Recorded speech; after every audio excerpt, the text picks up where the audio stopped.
Hi friends, welcome to Nithu Mithu Kitchen. Friends, இன்னைக்கு onion chutney எப்படி செய்யறதுன்னு பார்க்கலாம்.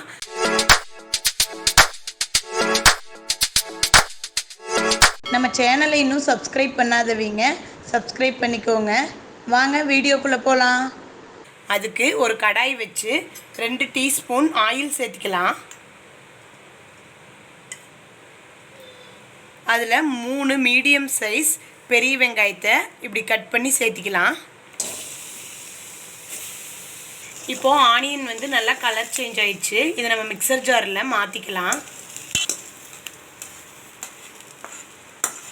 இப்போ திருப்பியும் அதே கடாயில் 2 டீஸ்பூன் ஆயில் சேர்த்துக்கலாம்.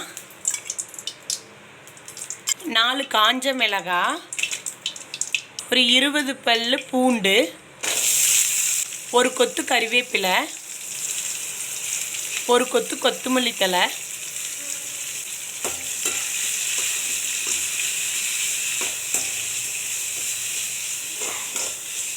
இப்போ பூண்டெல்லாம் லைட்டாக கலர் சேஞ்ச் ஆயிடுச்சு. போதும், நம்ம இதையும் அதே மிக்சர் ஜாரில் சேர்த்திக்கலாம்.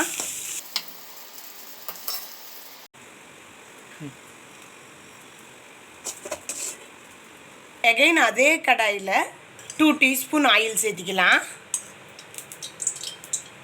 இதில் ஒரு மீடியம் சைஸ் தக்காளி, கொஞ்சமாக குட்டி நெல்லிக்காய் சைஸில் புளி, இந்த ரெண்டையும் சேர்த்திக்கலாம். கூடவே 1 டேபிள் ஸ்பூன் உளுத்தம்பருப்பு சேர்த்திக்கலாம். இப்போ டொமேட்டோவும் நல்லா வதங்கிருச்சு. இதையும் நம்ம அதே மிக்சர் ஜாரில் சேர்த்திக்கலாம்.